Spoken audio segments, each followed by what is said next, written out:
So hey guys, welcome back to this channel. आज हम पढ़ने जा रहे हैं बिजनेस कम्युनिकेशन और ये आपका पार्ट 4 है। और अभी तक हमने 3 पार्ट्स कर चुके हैं जिसमें 30 क्वेश्चन डिस्कस हो चुके हैं। अभी हम 31 से 10 क्वेश्चन आगे के डिस्कस करेंगे। और आज का हमारा ये वीडियो बहुत ही इम्पोर्टेंट होने वाला है क्योंकि इसमें मैं आपको बहुत सारी चीज़ें और शॉर्ट में बताने वाला हूँ और बहुत सारे परफॉर्मा स्पेसीमैन जो आपके फॉर्मेट्स आते हैं लेटर के, वो सारे आज हम डिस्कस करेंगे। ठीक है। और तो चलो शुरू करते हैं। इसमें शॉर्ट आंसर टाइप क्वेश्चंस जैसे हम करते हैं। तो first question is explain writing skill. Writing skill क्या होती है? तो सभी को पता है राइटिंग स्किल का मतलब राइटिंग की स्किल, लिखने की जो कला होती है वो होता है हमारा राइटिंग स्किल। ठीक है। तो writing skill means the art of writing. ठीक है। लिखने की कला को ही हम राइटिंग स्किल कहते हैं, art of writing. It answer करता है how to write an effective letter, write report और स्पीच etc। ठीक है। तो ये हमें आंसर करता है कि किस तरीके से इफेक्टिव लेटर, रिपोर्ट या स्पीच लिखना चाहिए हमें। ठीक है। जब हम कोई भी स्पीच लिखते हैं, कोई भी हमें रिपोर्ट लिखना है, कोई लेटर लिखना है, तो उसमें हम अगर अपने माइंड से सोच करके नहीं लिखेंगे उस चीज़ को, या उसमें कुछ ऐसे वर्ड्स यूज़ नहीं करेंगे जो इफ़ेक्टिव, जो जो सामने वाला जो रीडर है उसको एक अच्छा प्रेजेंटेशन दे, तो फिर वो हम जो लेटर है वो ज़्यादा इफ़ेक्टिव नहीं रहेगा। इसलिए एक प्रॉपर अंडरस्टैंडिंग होनी चाहिए, आर्ट होनी चाहिए, राइटिंग स्किल होनी चाहिए एक, ताकि आप एक अच्छे से लेटर रिपोर्ट लिख सको। ठीक है। तो उसी लिए हमारा राइटिंग स्किल इम्पॉर्टेंट हो जाता है। इसके पॉइंट, नेक्स्ट पॉइंट है इस इफेक्टिव बिजनेस राइटिंग रिक्वायर्स, क्या करता है? Hard work. ये गलत है। हार्ड वर्क रिक्वायर करता है। उसके बाद regular practice, proper attention, intensive correction, ये सारी चीज़ें क्या करता है? रिक्वायर करता है। फर्स्ट वाला हार्ड वर्क है, regular practice, proper attention, intensive concentration. ठीक है। तो इन सारी चीज़ों पर अगर आप ध्यान देते हो तो वो आपका कहीं ना कहीं राइटिंग स्किल को इम्प्रूव करेगा। तो ये आंसर आपको लिखना है इस तरीके से। अब हम नेक्स्ट पे आते हैं। तो नेक्स्ट है हमारा different types of letters. Letters के डिफरेंट टाइप्स, बहुत सारे टाइप्स होते हैं लेटर्स के। ठीक है। तो हम यहाँ पर डिस्कस करेंगे ये सारे लेटर्स। सबसे पहला लेटर है business letter. Next one is dunning letter. उसके बाद है हमारा सर्कुलर लेटर, फिर गुड न्यूज़ लेटर, फिर बैड न्यूज़ लेटर, फिर persuasive letter, then quotation letter, then sales letter. उसके बाद हमारा request letter, then inquiry letter, फिर हमारा क्रेडिट लेटर। ठीक है। तो ये इतने 11 लेटर मैंने लिखे हैं मोस्ट इम्पॉर्टेंट। इसके आगे भी और 2-3 लेटर हैं जैसे, वो भी इम्पॉर्टेंट है, लेकिन इनको आज हम पढ़ेंगे 8, 9, 10 तक हम आज इसको पढ़ेंगे इस वीडियो में। ठीक है। अब इनमें से क्वेश्चन किस तरीके से आते हैं वो मैं आपको बता दूं। सबसे पहला पूछा जा सकता है कि what do you mean by business letter या डनिंग लेटर या सर्कुलर लेटर। कोई भी लेटर के बारे में आपसे what do you mean by पूछा जा सकता है, या मीनिंग बताओ, या डिफाइन करो, या एक्सप्लेन, शॉर्ट नोट लिखो। दूसरा क्वेश्चन आ सकता है कि इनका एक फॉर्मेट बनाओ कि इनको लिखा कैसे जाता है। एक स्पेसिमेन एक बना के दो इनका, give specimen of dunning letter. ठीक है। तो डनिंग लेटर किस तरीके से लिखा जाता है उसको बनाओ। ठीक है। दूसरा और भी आ सकता है कि ये लेटर यूज़ कहाँ कहाँ होते हैं, किस किस कंडीशन में आपको बिजनेस लेटर यूज़ करना है, किस कंडीशन में गुड न्यूज़ लेटर यूज़ होता है, या पर्पज़ क्या है of the writing of good news letter. ये सारी चीज़ें आज मैं आपको बताऊंगा। ठीक है। तो नेक्स्ट चलते हैं अब हम। फर्स्ट आ गया हमारा 32 क्वेश्चन, जो है हमारा what do you mean by business letter. ठीक है। ये क्वेश्चन आ सकता है what do you mean by business letter. तो आपको लिखना क्या है? Business letter denotes written communication of message और इंफॉर्मेशन बिटवीन टू और मोर बिजनेसमैन। ठीक है। यहाँ पर टू और मोर बिजनेसमैन के बीच में कोई भी रिटन कम्युनिकेशन हो रहा है, मैसेज डिलीवरी हो रही है दो बिजनेसमैन के बीच में, तो उसको हम कहते हैं बिजनेस लेटर। ठीक है। और between a businessman and his present and prospective customer. ठीक है। और बिजनेसमैन और कस्टमर के बीच में भी अगर कोई जो कन्वर्सेशन हो रही है, रिटर्न कम्युनिकेशन, तो उसको भी हम बिजनेस लेटर कहते हैं। अब हम देख लेते हैं कि क्यों, क्या क्या रीजंस हैं, किस किस पे बात करते हैं ये। फर्स्ट होता है हमारा फॉर मेकिंग इंक्वायरी। ठीक ठीक है। कोई भी इंक्वायरी, अगर कोई बिजनेसमैन है, उसने अगर रॉ मटेरियल मंगाया है किसी दूसरे बिजनेसमैन से, किसी दूसरे एंटरप्राइज से, और सपोज रॉ मटेरियल में डिले हो रहा है, तो ये क्या करेंगे, ये इंक्वायरी के लिए एक बिजनेस लेटर लिख देंगे। तो ये बिजनेस लेटर क्यों होगा, मेकिंग इंक्वायरी। उसके बाद स्टेटस इंक्वायरी, स्टेटस चेक करने के लिए भाई कहाँ तक पहुँचा, ये सारी चीज़ status inquiries. Then making adjustments for customers, customers का भी एडजस्टमेंट करने के लिए भी ये बिजनेस लेटर लिखते हैं। देन ग्रीवेंसेस, कोई भी प्रॉब्लम है, कोई भी इशू है, कोई भी डाउट है, वो सारे क्लियर करने के लिए भी। Complaining about delay in supply of goods, जैसे मैंने बताया कि गुड्स का सप्लाई हो रहा है लेकिन वो डिले हो रहा है, तो उसमें कंप्लेन करने के लिए कि भाई क्यों गुड्स का डिले हो रहा है, ठीक है। ये सारी चीज़ों के लिए बिजनेस लेटर लिखे जाते हैं। कॉरस्पॉन्डेंस विद बैंक्स, उसके बाद है insurance and government departments require communication. तो जितने भी इंश्योरेंस एंड गवर्नमेंट डिपार्टमेंट्स हैं वो भी कम्युनिकेट करते हैं, तो बिजनेस लेटर से ही कम्युनिकेशन हो जाती है। तो ये आपका बिजनेस लेटर था, ठीक है। नेक्स्ट क्वेश्चन है what is dunning letter. Dunning letter का मतलब क्या है, तो डनिंग लेटर से सिंपल सा एक याद रखो, कलेक्शन लेटर भी कहा जाता है इसको। पहली चीज़, डनिंग लेटर को क्या कहा जाता है, कनेक्शन लेटर भी, कलेक्शन लेटर भी कहा जाता है। और कलेक्शन से आपको याद हो रहा होगा भाई, कलेक्शन का मतलब क्या है, कलेक्ट करना किसी से। जब भी कोई भी क्रेडिट सेल होती है, कोई भी एंटरप्राइज क्रेडिट सेल करता है, तो जो क्रेडिटर, जो आपके डेटर्स होते हैं, जिसने जिसने भी आपका सामान लिया है लेकिन पैसे नहीं दिए, पैसे अगले महीने इंस्टॉलमेंट में दे रहा है, अगर उसकी इंस्टॉलमेंट नहीं आई है किसी महीने, तो क्या करता है इंटरप्राइज, क्या करता है बिजनेसमैन, क्या करेगा, वो डनिंग लेटर इशू कर देगा। उसको एक फर्स्ट लेटर सबसे पहला इशू करा जाएगा, उसको एक रिमाइंडर दिया जाएगा, रिमाइंडर के बेसिस पे इशू होगा, कि रिमाइंडर दिया जाएगा कि आपने अपनी ईएमआई पे नहीं करी है, या आपने अपना जो भी क्रेडिट लिया था उसको पे नहीं किया है, ठीक है। तो जो क्रेडिटर है, जो जिसने भी वो क्रेडिट लिया है, वो क्या करेगा, उस चीज़ को देखेगा लेटर, एंड वो पे करने की कोशिश करेगा, पे करेगा नहीं, फिर दोबारा लेटर भेजा जाएगा कि आपने अभी तक पे नहीं किया, आपको फिर टाइम दिया जाएगा, फिर कुछ पेनल्टी लगाएगी, कुछ भी हो सकता है। लेकिन नॉर्मल यहाँ पर डनिंग लेटर का मतलब ये होता है कि जब आपने किसी को क्रेडिट दिया है, तो उससे पैसे निकालने के लिए, उससे पैसे लेने के लिए, मांगने के लिए आप एक डनिंग लेटर इशू करते हो। व्हेन एनी ट्रेडर और person does not make the payment, यहाँ पर लिखा है does not make the payment, कोई भी पेमेंट नहीं करता है जब कोई भी ट्रेडर या person of the price of goods purchase at the appointed time, ठीक है। एक टाइम दिया जाता है कि आप 1 महीने के बाद पे कर देना, ठीक है, सपोज कुछ भी within the period of fix for payment, ठीक है। Then letters which are written for demanding payment is termed as dunning और कलेक्शन लेटर। तो डनिंग लेटर का मतलब वही है कि आप जो भी पैसा डिमांड कर रहे हो, उस डिमांडिंग के लिए आप एक लेटर लिख रहे हो, तो उसको हम कहते हैं डनिंग लेटर या collection letter. These letters are written with the view to collect the amount, collect the due promptly. जो भी आपका ड्यू है उसके लिए आप ये लेटर लिखते हो। तो ये सिर्फ एक पॉइंट होता है कि आप किसी चीज़ के लिए लिख रहे हो जो कि आपको नहीं मिली है, पेमेंट नहीं मिली है, उसके ऊपर आप एक लेटर लिख रहे हो, डनिंग लेटर। अब यहाँ पे if a trader does not pay his dues timely then these letter are written to collect the dues. ये बिल्कुल क्लियर कट आपको मैंने एक बता दिया।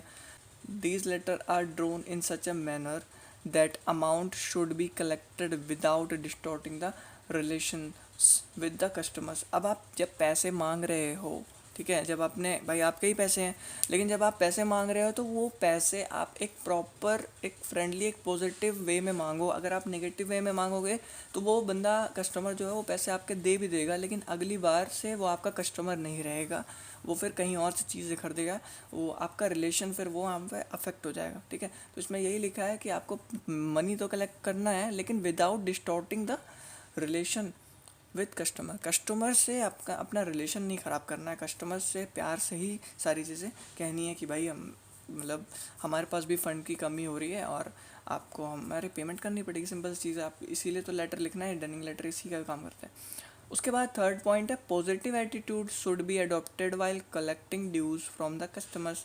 यही मैंने बताया कि आपको पॉजिटिव एटीट्यूड रखना पड़ेगा टुवर्ड्स द कस्टमर। जब आप कलेक्शन के लिए पैसा मांग रहे हो तो आपको पॉजिटिव एटीट्यूड रखना ही पड़ेगा, ठीक है। अब हम आगे बढ़ते हैं, इसका हम देख लेते हैं specimen of dunning letter. Specimen का मतलब होता है कि एक फॉर्मेट, कि डनिंग लेटर भेजा कैसे जाता है, लिखा कैसे जाता है वो। तो यहाँ मैंने लिखा है फर्स्ट रिमाइंडर। फर्स्ट रिमाइंडर यहाँ लिखना नहीं होता, जस्ट मैंने आपको बताने के लिए यहाँ पे ये लिखा है कि फर्स्ट रिमाइंडर का मतलब ये होता है कि सबसे पहला रिमाइंडर आपको भेजना है कि जैसे कि कोई कस्टमर है, वो सपोज़ पेमेंट हर बार करता था, या उसने बोला है कि भाई मैं 2 महीने बाद पेमेंट कर दूंगा, बट उसकी पेमेंट नहीं आई है, तो हमें ये नहीं मानना कि उसने पेमेंट नहीं करी जानबूझ के, हमें ये मानना है कि शायद वो भूल गया होगा, तो फॉरगेट कर दिया उसने, सपोज़ उसने भूल गया वो पेमेंट करना, ठीक है।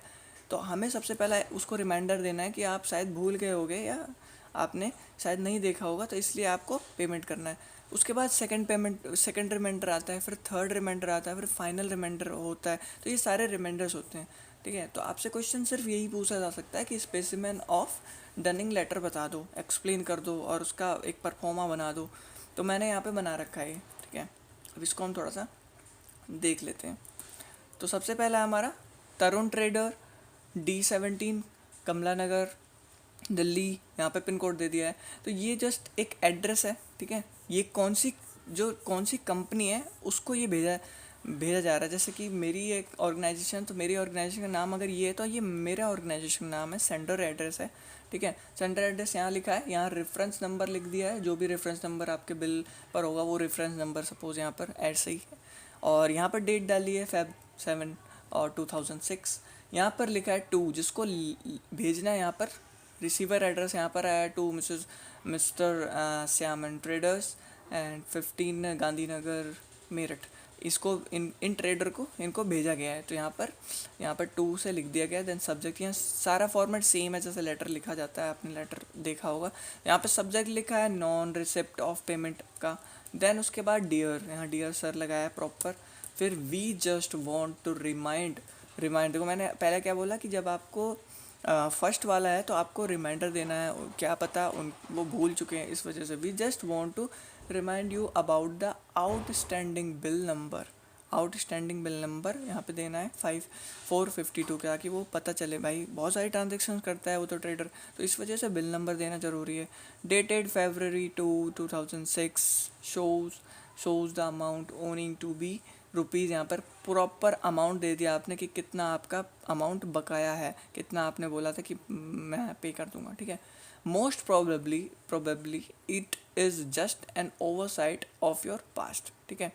We know that it is a small amount and could easily escape your attention, ठीक है। तो यहाँ पे देखो एक प्रॉपर दिया गया ना कि आपका टेंशन यहाँ से मूव हो गया होगा, सपोज हम मानते हैं कि क्योंकि ये बहुत छोटा सा अमाउंट है। We have enclose here with the duplicate copy of this bill to facilitate your verification। तो हमने यहाँ पर एक डुप्लिकेट कॉपी भी यहाँ पर लगाई हुई है आपके उसके लिए आप यहाँ पर देखो इजीली, ठीक है। Please remit the amount due at your earliest, जल्दी से जल्दी आप अपना अमाउंट भरो, ठीक है। योर सिंसियरली तरुण पार्टनर, ठीक है। तो ये पूरा एक क्या था, ये हमारा स्पेसिमेन ऑफ डनिंग लेटर था। आई होप ये समझ में आ गया होगा डनिंग लेटर क्या होता है, ये पेपर में आता है, इस वजह से मैंने आपको बता दिया। नेक्स्ट क्वेश्चन है explain the circular letters. Circular letters का मतलब ये है, देखो सर्कुलर जो होते हैं वो आप जानते होंगे, स्कूल्स में भी कॉलेजेस में भी सर्कुलर्स आपके आते हैं। जब बहुत बड़े लेवल पे जब बहुत सारे बच्चों को कुछ बताना होता है कि हाँ आज कल की छुट्टी है, परसों की छुट्टी है, या आपके स्पोर्ट्स एनुअल डे सेलिब्रेट होने वाला है, तो ये आपका आता नहीं है एक लेटर सा बन के, या सर्कुलर लेटर। तो उसमें मोस्ट ऑफ द इन्फॉर्मेशन लिखी होती है और वो सभी के लिए सेम होती है, सेम टू सेम इन्फॉर्मेशन, और बहुत सारे लोगों के लिए, बहुत सारे बच्चों के लिए होती है, तो वो सर्कुलर लेटर होता है। वही उसी तरीके से बिजनेस में भी सर्कुलर लेटर्स होते हैं। तो सर्कुलर लेटर्स जो होते हैं वो are written when the same information is to be given to the large number, बहुत सारे लार्ज नंबर ऑफ पर्सन्स को हम अगर एक टाइम पर ही बहुत सारे लार्ज इन्फॉर्मेशन, सेम इन्फॉर्मेशन बहुत सारे तक पहुंचानी है, तो हम सर्कुलर लेटर इशू कर देते हैं। Such circulars are used for sale campaign, change of address, extension of business etc। ठीक है। अब मुझे बताओ, अगर आपने अपना बिजनेस का एड्रेस चेंज कर दिया तो वो आपको सबको बताना पड़ेगा ना, कस्टमर को, क्रेडिटर्स को, डेटर्स को, सबको बताना पड़ेगा। तो इसलिए सर्कुलर लेटर इशू कर दोगे, एक्सटेंशन कर दोगे, भाई अपना बिजनेस आप थोड़ा और ग्रो कर रहे हो, बढ़ा रहे हो, कहीं और ब्रांच खोल रहे हो, तो वो उसमें भी आपको बहुत सारे लोगों को बताना पड़ेगा। सेल्स कैंपेन हो रही है उसमें भी बताना पड़ेगा। On a large the letters written for conveying some information scale, बहुत लार्ज स्केल पर अगर आपको कुछ मैसेज भेजना है, सेम मैसेज है, लोगों तक पहुंचाना है, तो उसको हम सर्कुलर लेटर्स कहते हैं। आई होप ये सर्कुलर लेटर आपको समझ में आ गया हो, ठीक है। अब इसमें देखते हैं usually circular letters are written in case of, किस किस केसेस में सर्कुलर लेटर्स जो हैं वो लिखे जाते हैं। ये भी आता है कि किस किस केसेस में लिखे जाते हैं क्वेश्चन। तो सबसे पहला क्वेश्चन है, सबसे पहला है हमारा point, change in address of business premises. Business का एड्रेस चेंज कर दिया आपने तो ये बताना ज़रूरी है ना, सबको ज़रूरी है भाई, जो रॉ मटेरियल आपको पहुंचाता है उसको भी बताना ज़रूरी है, जो कंज्यूमर है, जो होलसेलर है, जो आपसे ख़रीदता है माल, उसको भी बताना ज़रूरी है। तो change in address of business premises, तो ये सर्कुलर इशू कर देते हैं। Opening of a new branch खोल रहा है तो उसके लिए भी ज़रूरी है। एडमिशन, रिटायरमेंट और डेथ ऑफ ए पार्टनर, ये अगर पार्टनर की डेथ हो रही है एडमिशन, तो ये भी एक सर्कुलर के द्वारा ही आपको बताना ज़रूरी है। Then fourth point is introduction of a new product line. Product line, एक नई प्रोडक्ट लाइन आप बना रहे हो, एक नई प्रोडक्ट को लॉन्च करना है, तो वो भी एक कहीं ना कहीं सर्कुलर से ही इशू होता है। देन उसके बाद है रिडक्शन इन सेल प्राइस को रिड्यूस कर रहे हो। देन सीजनल डिस्काउंट मिल रहा है, सीजनल डिस्काउंट आप अलाउ कर रहे हो। एंड अदर इन्फॉर्मेशन, जो भी इन्फॉर्मेशन है जो कि वाइड एरिया में आपको फैलानी है, लार्ज नंबर ऑफ पीपल्स को जानने की कोशिश जाननी चाहिए, आप ये सोच रहे हो, तो उसमें आप सर्कुलर लेटर इशू करोगे। ठीक है। 35 नंबर का है हमारा, explain good news letters. Good news letters क्या होते हैं? गुड न्यूज़ का मतलब आप सिंपल समझो, गुड न्यूज़। ठीक है, कोई भी गुड न्यूज़ आ रही है for the point of view of enterprise के लिए बहुत अच्छी न्यूज़ क्या हो सकती है भाई? उसका प्रॉफिट अच्छा आ रहा है, उसकी सेल्स हो गई ज़्यादा, या उसमें एक कॉन्ग्रेचुलेशंस लेटर आ गया, या कोई भी रिलेटेड टू ऑर्डर आ गया, एक बहुत अच्छा ऑर्डर आ गया, कॉन्ट्रैक्ट मिल गया, ये गुड न्यूज़ होती है। तो गुड न्यूज़ लेटर्स जो होते हैं वो इन्हीं से रिलेटेड होते हैं। A letter a letter which convey a favorable or positive message to the receiver। ठीक है, रिसीवर को एक फेवरेबल कंडीशन, फेवरेबल मैसेज दे, उसको हम कहते हैं good news letter. Is termed as good news letter. ठीक है, these letters gain the positive reaction of the reader. ठीक है, तो ये जो लेटर हैं ये क्या करते हैं? Positive reaction of the reader sorry, positive reaction ले लेते हैं रीडर का, जो पढ़ रहा है भाई उसको पॉजिटिव रिएक्शन मिलता है। Following informations are included in the good news letter. Good news letter में फॉलोइंग इन्फॉर्मेशन इंक्लूडेड होती है। सबसे पहली information regarding the acceptance of an order. कोई भी ऑर्डर मिल गया आपको, ठीक है, एक्सेप्ट हो गया आपका ऑर्डर, तो वो सारे ऑर्डर्स में क्या होता है? इन्फॉर्मेशन होती है, तो उससे गुड न्यूज़ लेटर में आता है आपका। देन सेकेंड है information regarding the acceptance of credit facility आपको मिल गई, कहीं से बैंक से लोन मिल गया, तो वो क्या करेंगे? आपको एक गुड लेटर लिखेंगे। Letter for announcing price cut, आपने कोई प्राइस थी आपका, उसमें आपने कुछ कटौती कर दी, तो वो सारे आपको क्या होते हैं? गुड लेटर में आएगा। Letters for granting and adjustment, फिर उसके कंग्रेचुलेशन लेटर्स। देन उसके बाद लास्ट है selection letters for providing jobs. ठीक है, तो जॉब्स के लिए किसी ने अप्लाई किया, आप उसको गुड लेटर भेजोगे अगर आप उसको सिलेक्ट कर रहे हो तो ये सारे good letter, good news letter होता है। अब इसका हम एक फॉर्मेट देख लेते हैं, specimen of good news letter. अब यहाँ पे मैंने एक एग्जांपल लिया, letter for sanction of loan. आपने कहीं पर लोन अप्लाई किया था किसी बैंक में, उन्होंने क्या किया? आपका लोन अप्रूवल कर दिया, तो उसके लिए वो आपको एक लेटर भेज रहे हैं। तो देखो सबसे पहला क्या होता है हमारा, कोई जिस बैंक में आपने लोन अप्लाई किया है उस बैंक का नाम, state bank of India suppose, कहाँ का है? कोर्ट रोड न्यू दिल्ली, ये एक ब्रांच होगी। ठीक है, ये हम सेंटर एड्रेस कौन भेज रहा है? बैंक भेज रही है। किसको भेज रही है? हमें भेज रही है, ट्रेडर को भेज रही है। रेफरेंस नंबर उन्होंने दिया, ये वाला रेफरेंस नंबर।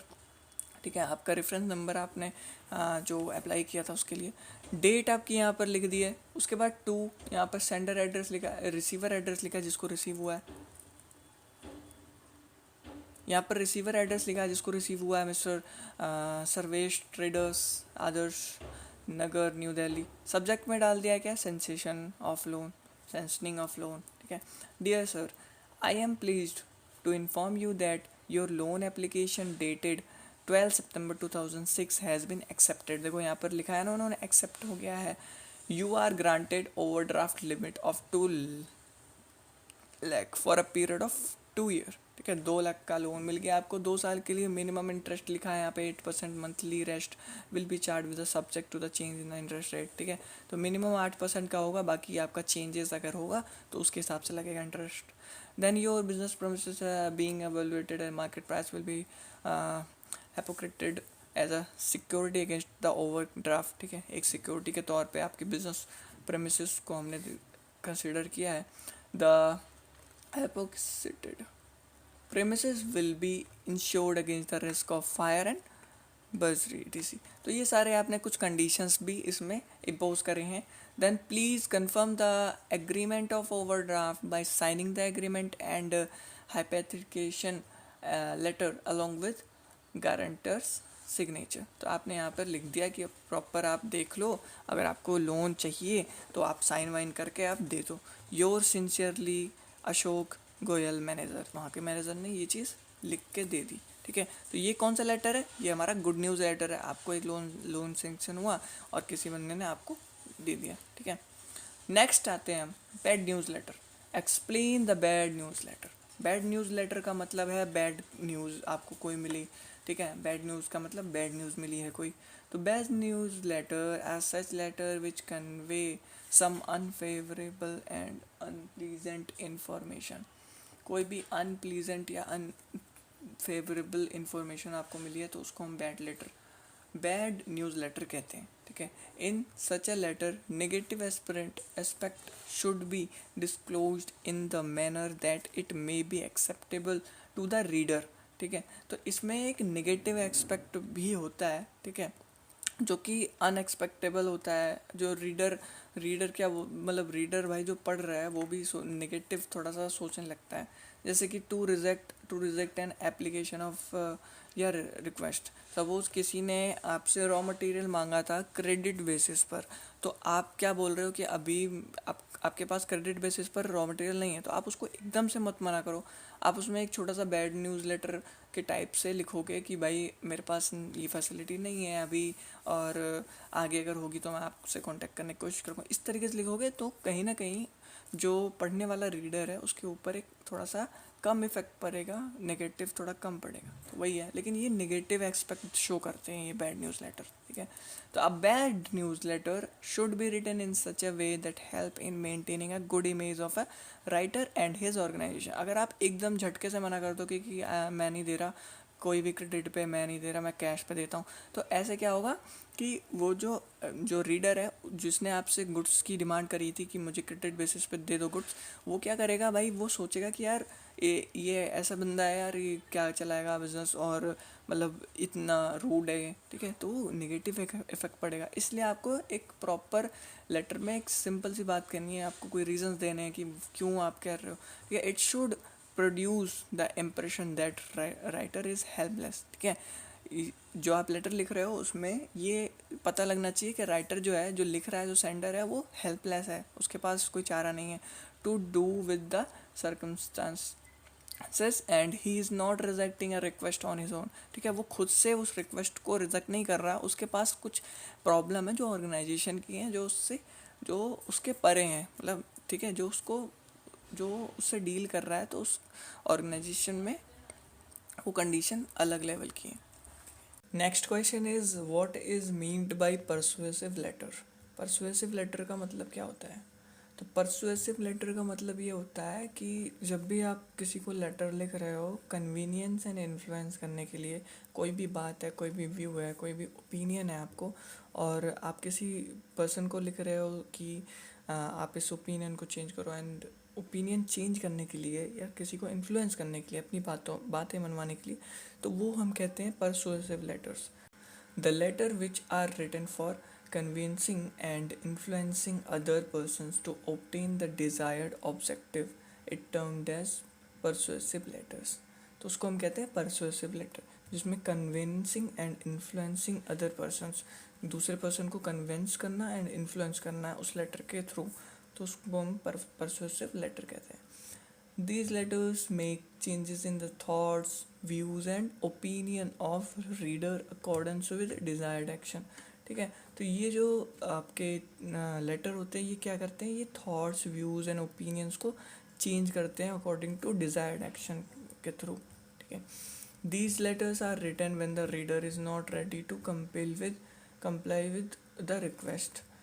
नेक्स्ट है such letters includes proposal and recommendations, job application letter, circular letter, sales letter, etc. ये सारी चीज़ें. ठीक है, तो ये जैसे कुछ ऑफ़र देना, ठीक है, कुछ थोड़ा बहुत ऑफ़र देना कि आप एक के साथ एक और लोगे तो आपको 2 मिल जाएगा। ये क्या है, ये कहीं ना कहीं कन्वीनियंस कर रहे हैं, इन्फ्लुएंस कर रहे हैं कि आप हमारे 2 प्रोडक्ट्स ले लो, ठीक है। तो ये सेल्स लेटर एक तरीके से हो जाएगा, ठीक है। तो परसुएसिव लेटर का मतलब ये है किसी को कन्वीनियंस करना है, इन्फ्लुएंस करना है कि आप ये डिसीज़न लो, ये ना ले करके ये लो, इस हिसाब से, ठीक है। नेक्स्ट है हमारा 38 question, what is meant by quotation letter. Quotation letter का मतलब क्या होता है? तो business letter in reply to an enquiry with request to price quantity terms and conditions is known as quotation letter. Quotation letter का मतलब ये है कि आपकी कोई टर्म्स एंड कंडीशन है, उस पर आपको कुछ रिप्लाई आए चाहते हो आप, तो उसका हम कोटेशन लेटर होता है। जैसे एक इंक्वायरी लेटर होता है, तो इंक्वायरी लेटर के बाद कोटेशन लेटर भेजा जाता है। इंक्वायरी लेटर में हम पूछते हैं भाई हमें ये बताओ कि जो रॉ मटेरियल है उसका कितना कॉस्ट लगेगा, उसके लिए ट्रांसपोर्टेशन फैसिलिटी आपके पास है या नहीं है, उसके बाद उसका इंश्योरेंस का क्या है फंडा, ये सारी चीज़ें हम अगर पूछें इंक्वायरी लेटर में हम पूछते हैं, तो उसके बाद जो रॉ मटेरियल जो ओनर है वो क्या भेजेगा, हमें कोटेशन लेटर भेजेगा। उसमें ये सारी चीज़ें लिखी होंगी कि thank you for choosing our product and हमारे पास ये फैसिलिटी है, हम ट्रांसपोर्टेशन भी आपका कम कॉस्ट में कराते हैं, ये सारी चीज़ें कोटेशन लेटर में होती। तो इसीलिए बोला गया कि business letter in reply to an enquiry, enquiry के जो रिप्लाई में एक लेटर भेजा जाता है जो कि प्राइस क्वांटिटी के रिगार्ड में हो सकता है, टर्म्स एंड कंडीशंस में हो सकता है, उसको हम कहते हैं quotation letter. Terms and condition का मतलब भाई उनके पास क्रेडिट फैसिलिटी है नहीं है, उनके पास वारंटी है कि नहीं, कि हमारा कोई भी प्रोडक्ट अगर सपोज़ कोई ख़राब आता है तो चेंज करेंगे या नहीं करेंगे, ये सारी चीज़ें। A quotation is a document that a seller provides to a buyer to offer goods and services at a started price under specified conditions, ठीक है। तो कोटेशन क्या होता है, एक डॉक्यूमेंट होता है जो कि सेलर प्रोवाइड करता है किसको, बायर को, ठीक है, टू ऑफर करता है goods and services at A started price, stated price, जो भी उसने प्राइस बताई है उसी के ऊपर उसको सारी एक डॉक्यूमेंट दे देता है कि कितना इसमें क्या क्या इसमें इंक्लूडेड है, क्या क्या नहीं है, आपको कितने में मिलेगा, ठीक है। Also knows as quoted sales quoted codes or sales quotations. Quotations are used to let a potential buyer knows how much goods or services will cost before they committed to buy. Commit to buy.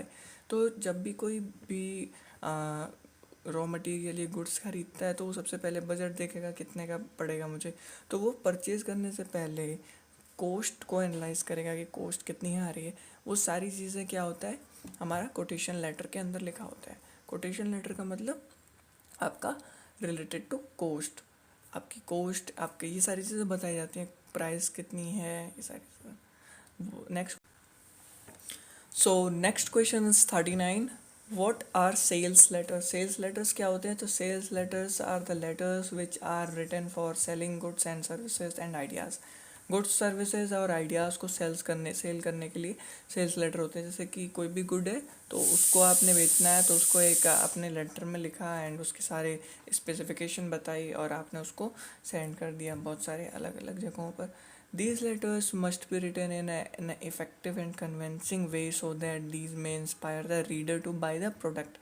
तो इन letters को एक convincing way में लिखा जाना चाहिए ताकि जो reader है वो अच्छे से रीड करके एंड प्रॉपरली वो इफ़ेक्टिव मैसेज हो जो कि कन्विंस कर दे उसको कि वो ख़रीद ले प्रोडक्ट, ठीक है। तो ये हो गया हमारा सेल्स लेटर। नेक्स्ट है what do you understand by status enquiry. तो स्टेटस इंक्वायरी का मतलब है कि letters written to gather information about customers financial status and credit in the market are known as status enquiry letter. Status enquiry letter का मकसद ये होता है कि आपका जो फाइनेंशियल स्टेटस है, जो कस्टमर है आपके साथ, उनका फाइनेंशियल स्टेटस एंड क्रेडिट वर्दनेस, जो क्रेडिट उनका जो रिकॉर्ड है, डिटेल है, उसको एक इन्फॉर्मेशन गैदर करना कि वो कितने हद तक क्रेडिट पे करते हैं, कितना उनका ऐसा तो नहीं है कि बहुत ज़्यादा डिले करते हैं या लेट पेमेंट्स लगती हैं, या फाइनेंशियल स्टेटस कैसा, उनकी इनकम लेवल कितनी है, ये सारी चीज़ें हमारा स्टेटस इंक्वायरी लेटर के अंदर आता है। While asking for such information, ये सारी इन्फॉर्मेशन पूछते वक्त ठीक है। Special care should be taken to maintain, ठीक है। लाइक किसी भी कस्टमर से अगर आप ये पूछोगे कि आपकी इनकम क्या है, ये क्या है, अगर आप उसको सही वे में पूछोगे तभी वो इफ़ेक्टिव होगा, नहीं तो वो कस्टमर हर्ट हो सकता है।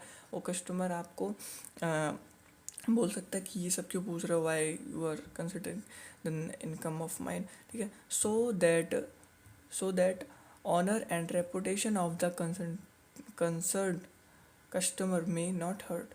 तो इसी से जो ओनर है, जो कस्टमर है, उसकी जो रेपुटेशन है, ओनर है, वो हर्ट नहीं होगी। जस्ट आपको स्पेशल केयर आपको यहाँ पर देना पड़ेगा, क्योंकि आप किसी से उसकी इनकम पूछ रहे हो, तो जाहिर सी बात है आपको थोड़ा देखना पड़ेगा, ठीक है। तो ये 40 क्वेश्चन तक कवर हो गए आपके, 10 क्वेश्चन यहाँ पर भी, जिसमें से मैंने मोस्ट इम्पॉर्टेंट आपको जो स्पेसिमेन ऑफ गुड न्यूज़ का आता है तो ये भी बता दिया मैंने, एंड यहाँ पर एक डनिंग लेटर का भी आता है, और भी आते हैं, ठीक है। तो उस पर एक मोस्ट इम्पॉर्टेंट मैं बता दूंगा कि आते हैं, वैसे इतने बहुत हैं, ठीक है। इन सारी सभी की डेफिनेशंस आप एक बार याद करना, सभी का मीनिंग आपको सभी का यहाँ पे उससे ही पता लग रहा होगा, नेम से ही। बिजनेस लेटर जो बिजनेस मैन भेजते हैं, डनिंग लेटर या कलेक्शन लेटर याद रखो। कलेक्शन लेटर से आपको पता लग जाएगा कि कलेक्शन होना चाहिए, पैसों का कलेक्शन, डेप्थ का कलेक्शन, ठीक है, उसके लिए लेटर। सर्कुलर लेटर पता है बहुत बड़े लेवल पर अगर आपको भेजना है कुछ, सर्कुलर लेटर।